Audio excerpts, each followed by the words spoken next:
The smell of fresh coffee couldn't mask the stench of their betrayal. I stood frozen in my own kitchen doorway, watching my husband Mark and his family hunched over blueprints spread across our dining table. They hadn't noticed me yet, too absorbed in their grand plans for my father's land. The parking structure could easily fit 300 spaces, Travis said, jabbing his finger at the paper. Conservative estimate puts revenue at 6 figures annually. My father wasn't even cold in his grave. Lydia will come around. My mother-in-law Patricia's voice dripped with false sweetness. Once she sees how much sense it makes financially. I gripped my car keys until they bit into my palm. Mark nodded along with them, like the puppet he'd always been. 12 years of marriage, and I'd never seen him so clearly as I did in that moment.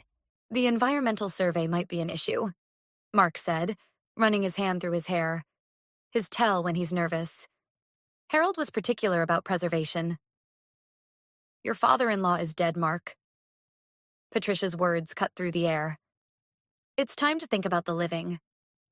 The living, like vultures circling a carcass. I let my keys drop onto the counter with a clatter. 3 heads snapped up in perfect synchronization. If I wasn't so angry, I might have laughed. Lydia! Mark straightened, trying to gather the papers. You're home early. Clearly. I walked to the table, each step measured. Don't stop on my account. I'm fascinated by how you're planning to carve up my inheritance. Travis had the decency to look uncomfortable. Patricia didn't bother hiding her ambition behind a mask of shame. We were going to discuss this with you, dear. Over dinner tonight. How thoughtful.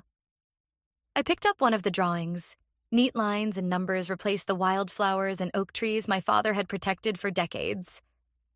And when exactly did you start planning this? Before or after the funeral? Now, Lydia. Mark stepped toward me, hands raised like he was approaching a wild animal. This could be good for everyone. Your father's land has been sitting unused. Unused? The word tasted like poison. That land is home to 3 endangered species. Dad spent his life protecting it. But I suppose you knew that when you married me, didn't you, Mark? Playing the long game?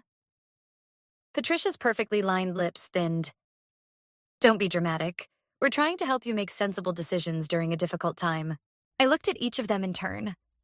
My brother-in-law with his desperate ambition, my mother-in-law with her calculating eyes, and my husband with his weak excuses. The betrayal settled into my bones like ice. Get out. My voice was steady, surprising even me. All of you. Lydia. Mark started. I said get out. I slammed my hand on the table, sending coffee cups rattling. And take your vulture convention with you. They gathered their papers in tense silence. Patricia paused at the door, her designer purse clutched like a shield. You're being unreasonable. Think about Mark's position in the family. I smiled, and it felt like breaking glass. Oh, I am thinking about positions, Patricia. More than you know. After they left, I stood in my empty kitchen, my father's voice echoing in my memory. Sometimes, Butterfly, the people closest to us cast the longest shadows. I pulled out my phone and dialed my father's lawyer. Mr. Phillips, it's Lydia Bennett. We need to talk about my father's will. Immediately. The game they wanted to play? Fine. But they'd forgotten one crucial detail. I was Harold Thompson's daughter, and he taught me more than just how to preserve wildflowers. Mr. Phillips's office hadn't changed in 20 years. Same leather chairs, same dusty law books, same faint smell of pipe tobacco, though he'd quit long before I was born.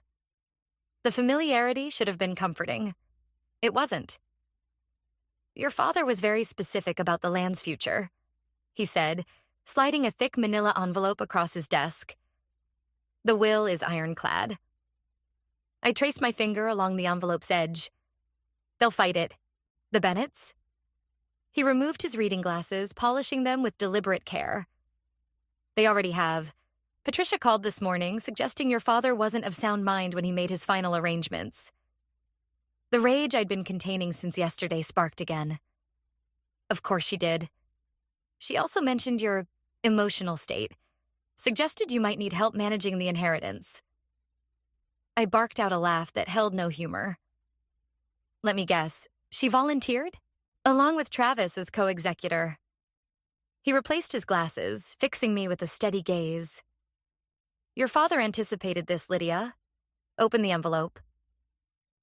Inside was a stack of documents, but what caught my eye was a handwritten letter in Dad's familiar scrawl.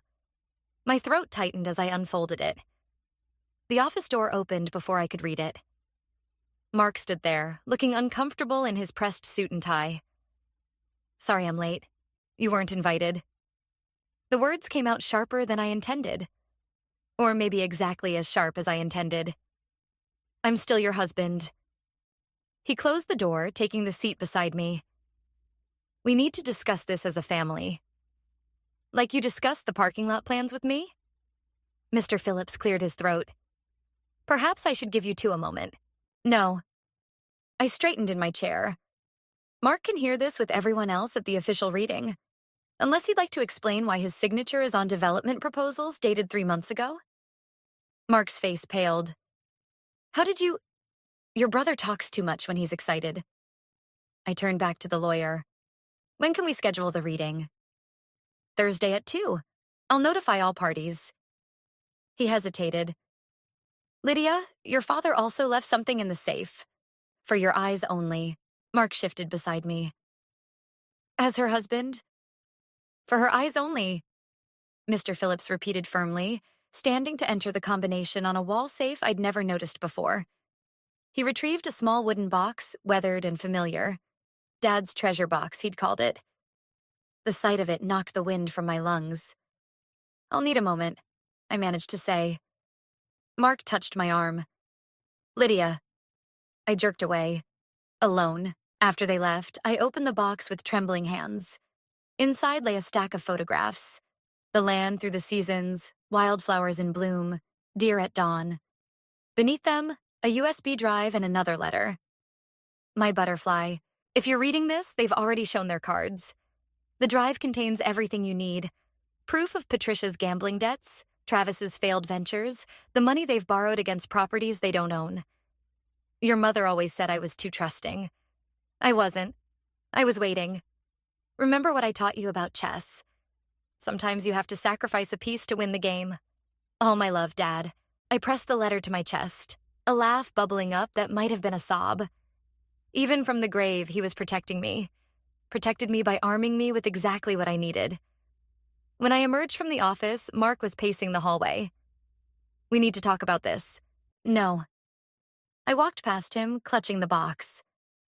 We needed to talk 3 months ago when you first signed those papers. We needed to talk last week when your mother started calling real estate developers. We needed to talk yesterday, before I found you all plotting over my father's legacy like vultures. It's not like that. It's exactly like that. I stopped at the elevator, finally meeting his eyes. You know what the worst part is, Mark? Dad saw it coming. He knew what your family would do, probably before I even married you. And he made sure I'd be ready. The elevator doors opened. As I stepped in, I saw Mark's reflection in the polished metal. Lost, confused, and for the first time afraid. Good. He should be, because this wasn't just about protecting the land anymore. This was about justice. And I was just getting started. Patricia's dining room felt like a stage set. Everything arranged for maximum dramatic effect. Crystal glasses caught the chandelier light, white linen napkins folded into perfect triangles. A performance of family unity, directed by the matriarch herself. I pushed my untouched salmon around the plate, listening to Travis hold court at the head of the table. The investors are practically begging to get in on this, he said, gesturing with his wine glass. We're talking serious money here, life-changing money. How fascinating. I speared a piece of asparagus. And how many investors have actually signed on? Travis's smile flickered. Well, we're in preliminary discussions, which means none. I set down my fork. Just like your tech startup last year. Or was it the cryptocurrency venture? Patricia cleared her throat.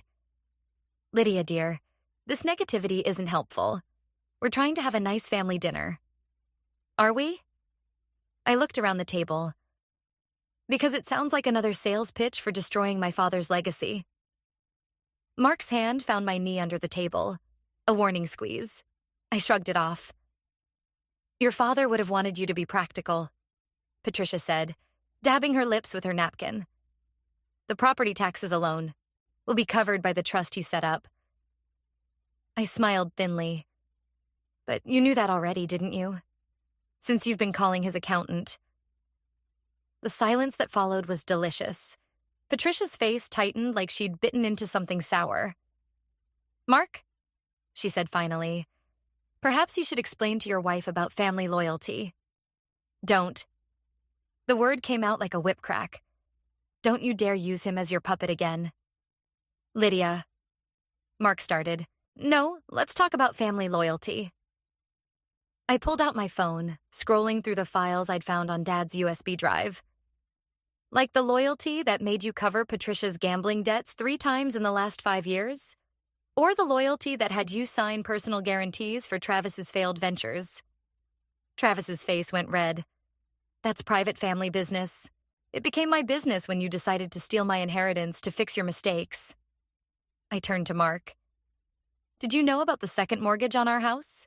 The one your mother convinced you to sign for last month? Mark's confusion wasn't feigned. What second mortgage? Show him the papers, Patricia. When she didn't move, I pulled out copies and slid them across the table. Your signature's a decent forgery, honey, but not perfect. The color drained from Mark's face as he read. Patricia set down her wine glass with a sharp click. Everything I've done has been for this family, she said. Sometimes difficult decisions. Save it. I stood up, my chair scraping against the hardwood. The will reading is Thursday. I suggest you all be there, especially you, Mark. You'll want to hear exactly what my father knew about your family's difficult decisions. Sit down, Patricia snapped. We're not finished. Oh, but we are. I dropped my napkin onto my plate. By the way, those investors Travis mentioned? They pulled out this morning. Seems someone sent them proof of his previous bankruptcies. Anonymous source, of course. Travis knocked over his wine glass, red spreading across the white tablecloth like blood. You vindictive bit. Travis! Patricia's voice could have frozen hell. I was already walking away when Mark caught up to me in the foyer. Lydia, wait. Please, we can talk about this. I turned to face him. Really looked at him. This man I'd loved for 12 years, who'd let his family poison everything we'd built. You know what hurts the most? My voice was steady, even as tears threatened. Dad tried to warn me about them years ago, but I defended you. Told him you were different, that you'd choose me when it mattered. I opened the front door. Guess we were both wrong. Where are you going? Home, to pack. I didn't look back. You can stay here with your real family. The papers will be ready to sign on Thursday. The door closed behind me with a final sounding click. In my car, I pulled out Dad's letter again, running my fingers over his familiar handwriting. Remember, Butterfly? Sometimes the biggest betrayals come wrapped in the prettiest packages. I started the engine, Patricia's perfectly arranged dinner party falling away in my rearview mirror. Dad had given me everything I needed to bring them down. Now it was time to use it. The key stuck in the lock of Dad's front door. It always had. One firm bump with my hip, and I was inside the empty house, surrounded by echoes of his life. Family photos on the walls, his reading glasses still on the side table, the scent of pipe tobacco that never quite faded. I'd been avoiding this place since the funeral. Now I had no choice. My phone buzzed. Another message from Mark. 14 since last night's dinner disaster. I silenced it without reading. The study was exactly as Dad left it. Organized chaos that only he understood. I started with the filing cabinet, searching for anything that might help me understand the extent of the Bennett schemes. Third drawer down, I found it. A folder labeled Patricia. You shouldn't be here. I spun around. Mark stood in the doorway, still in his work clothes. He must have followed me. Neither should you. I clutched the folder tighter. How did you get in? I still have the spare key, from when we used to check on him. He stepped into the room, eyes landing on the folder. What are you looking for? The truth. For once. I opened the folder, spreading documents across Dad's desk. Like why your mother's been making monthly payments to someone named James Carlton for the past year. Mark's face changed. Just slightly, but enough. You don't want to go down this road. Why? Because I might find out what really happened to the environmental survey? The one that mysteriously changed its findings right after these payments started? He reached for the papers. I pulled them back. Don't. My voice cracked. Don't make this worse. I'm trying to protect you. Protect me? I laughed, the sound harsh in the quiet room. By helping them steal everything my father worked for? You don't understand. Then make me understand. I slammed my hand on the desk. Tell me why you're choosing them over me. Over us. The silence stretched between us like a chasm. Finally, Mark sank into Dad's leather chair, suddenly looking old. They're broke, he said quietly. All of them. Mom's gambling debts, Travis's failed businesses, they're about to lose everything. This land, it's their last chance. And that justifies fraud? No, but... He ran a hand through his hair. Mom said it would be clean. Just a simple development deal. Nobody getting hurt. I pulled out another document from the folder. Tell that to James Carlton, the environmental inspector your mother's been bribing. He was Dad's friend. 20 years on the preservation board together. Mark's head snapped up. What? Dad knew Mark. He knew everything. I spread out more papers, bank statements, emails, photographs. He documented all of it. Every bribe, every forged document, every backroom deal. He was building a case. Against my family? Against anyone who tried to destroy his life's work. I touched a photo of Dad and me on his desk, taken on the land we were fighting over. Including his own daughter's husband, apparently. Mark stood, reaching for me. Lydia. The front door slammed. Heavy footsteps in the hallway. In here. Mark called out before I could stop him. Travis appeared in the doorway, followed by Patricia. Their presence felt like a violation. Well, Patricia said, eyeing the scattered documents. I see we're all having a family meeting. Get out. My voice was ice. All of you. We can't do that, dear. Patricia's smile didn't reach her eyes. Not when you're clearly planning to cause trouble with private family matters. Private? I held up the Carlton file. Should we ask the ethics board how private this is? Travis stepped forward, but Patricia raised a hand to stop him. Think carefully about your next move, Lydia. Family loyalty works both ways. It would be a shame if Mark had to choose sides. I looked at my husband, waiting for him to defend me. He stared at the floor. He already has. I gathered the documents, my hands steady despite everything. Thursday's will reading just got more interesting. As I walked out, I heard Patricia say something about damage control. But it was Mark's silence that followed me, heavy as a funeral bell. Dad's final letter burned in my pocket. Remember, Butterfly, when you're ready to strike, make sure you have all your weapons ready. I did now. And Thursday couldn't come soon enough. The construction equipment arrived at dawn. I watched from my car as yellow machines crawled across Dad's land like insects, their diesel engines shattering the morning quiet. Travis stood among them, gesturing with a rolled-up set of plans, playing developer. My phone lit up. Mark again. Please come home. We can fix this.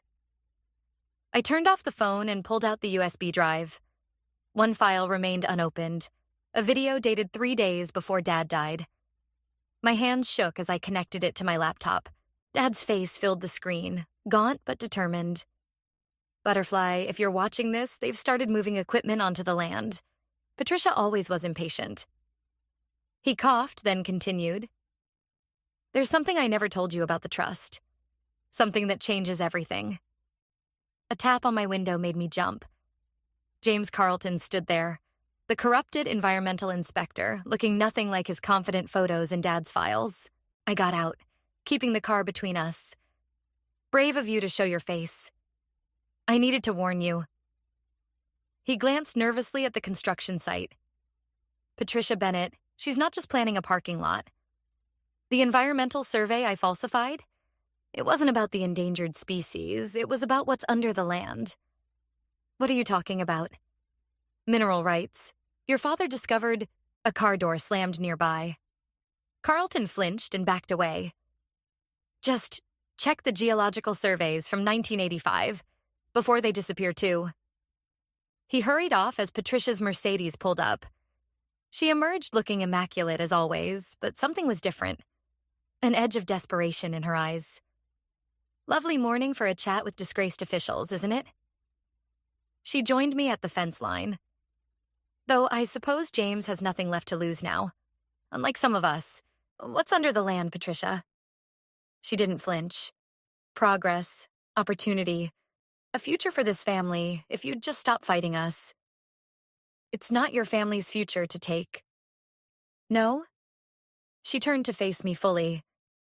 Tell me, dear, how do you think your father afforded to maintain this property all these years? Those conservation grants barely covered taxes. The implication hit like a physical blow. You're lying. Am I? Ask yourself why he never developed this land, despite numerous offers. Why he was so obsessed with keeping people off it. She smiled thinly. Your father had secrets too, Lydia.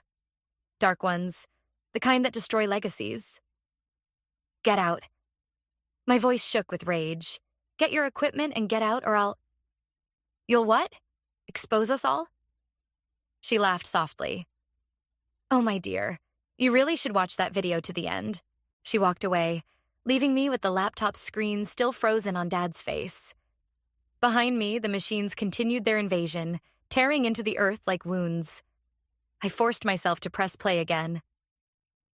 The trust has a condition, Dad continued on screen.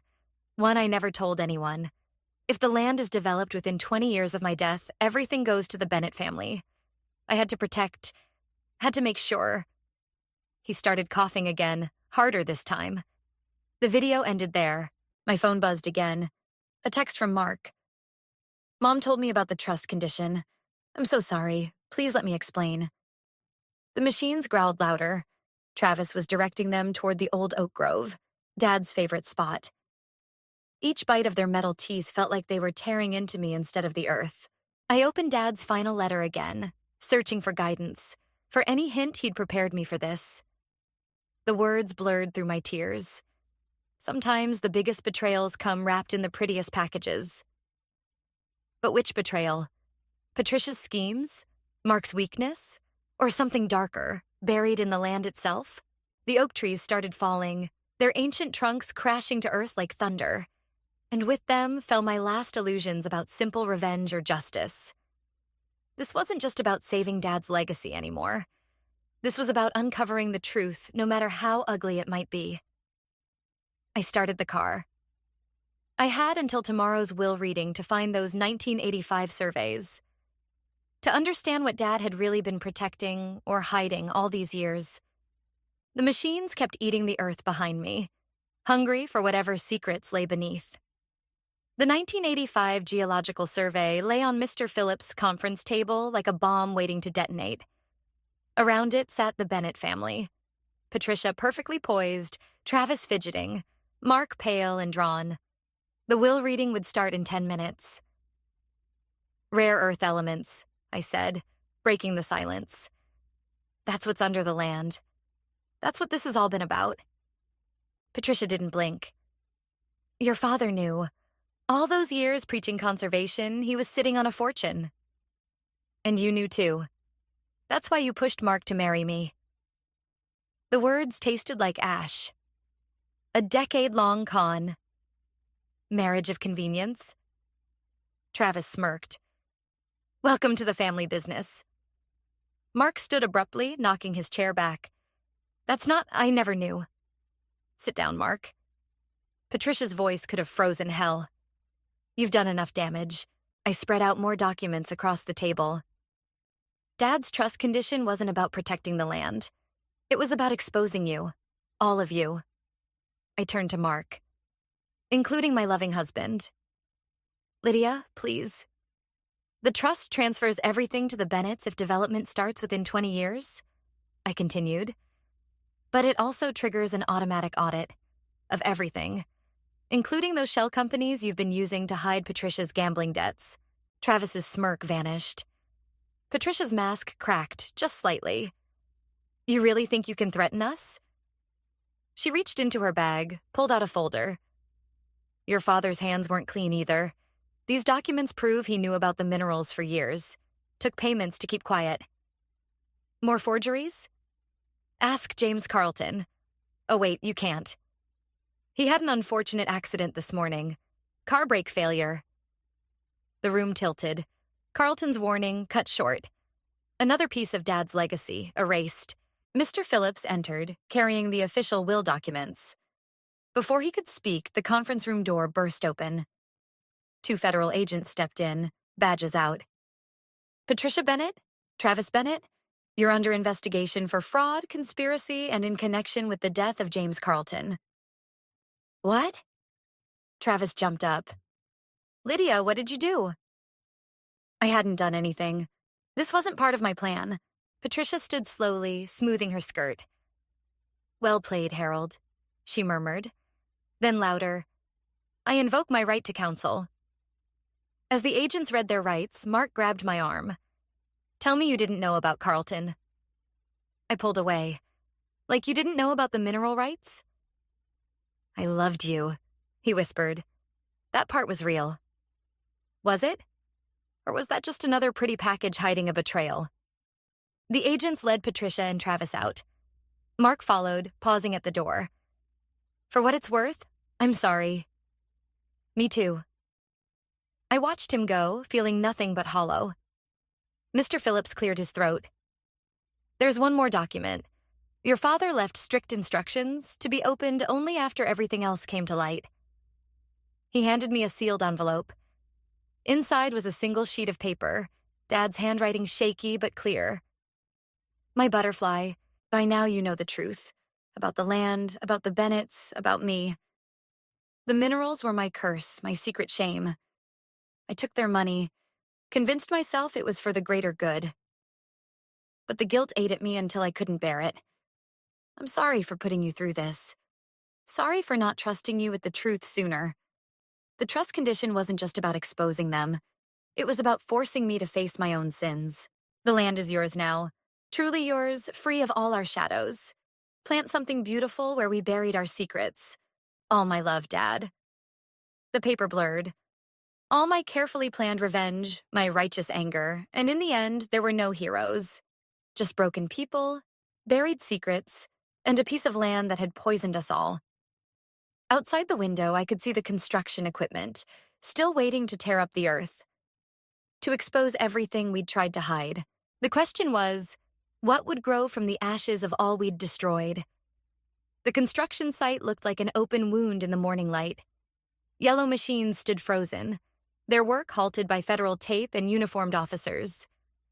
I walked past them, Dad's final letter burning in my pocket, toward the gathering crowd.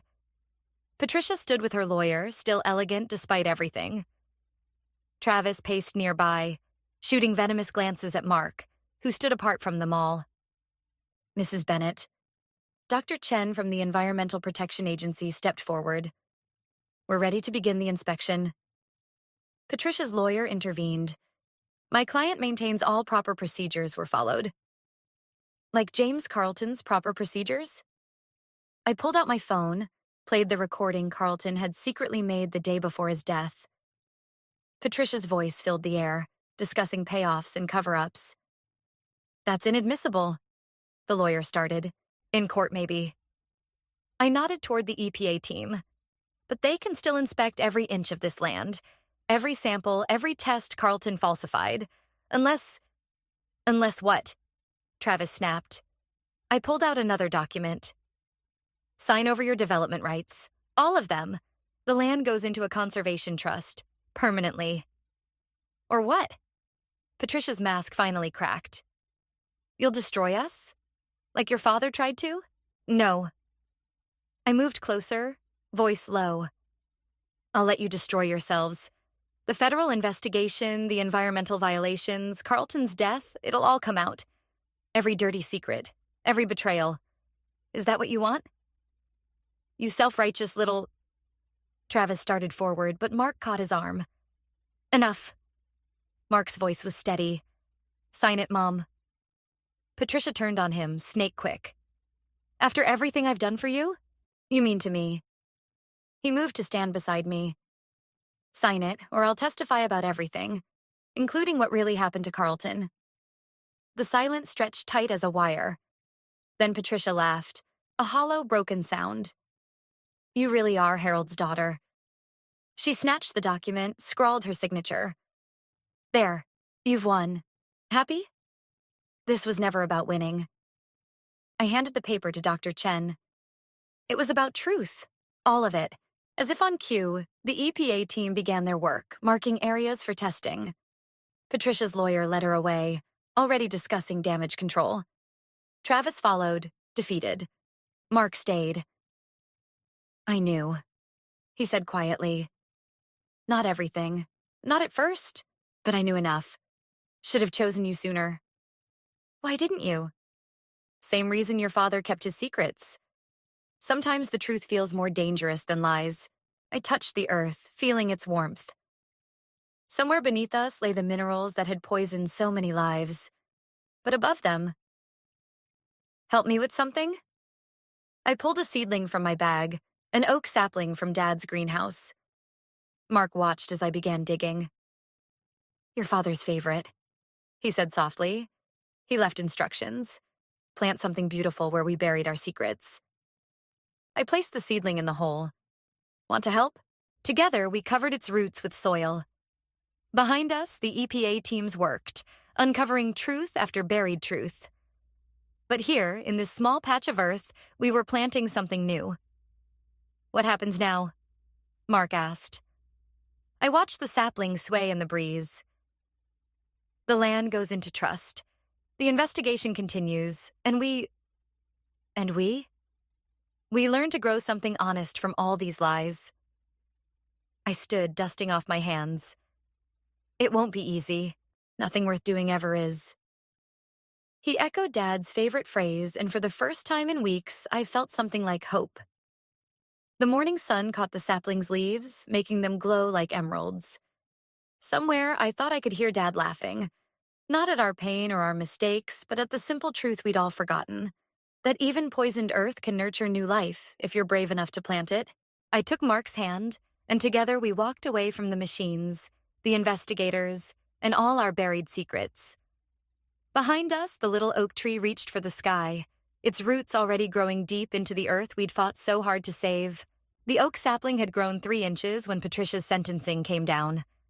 I sat in the courtroom's back row, watching her maintain perfect posture as the judge detailed her crimes. Travis had already taken his plea deal, turning state's evidence against their other conspirators. Mark squeezed my hand as his mother was led away. Neither of us spoke.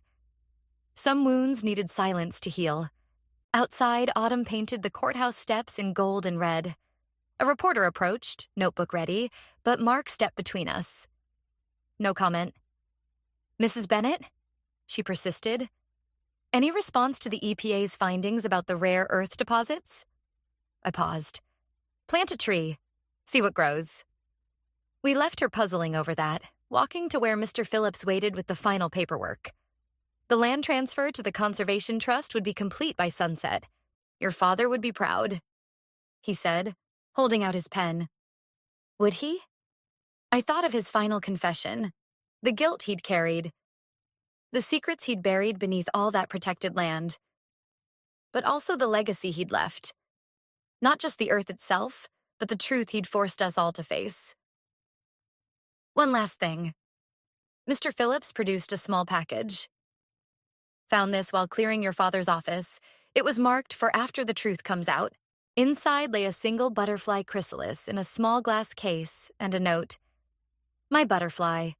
By the time you read this, you'll understand why I named you that. Not for your beauty or delicacy, but for your capacity to transform. To emerge stronger from whatever cocoon life wraps you in. The land was my chrysalis, my shell of secrets and shame.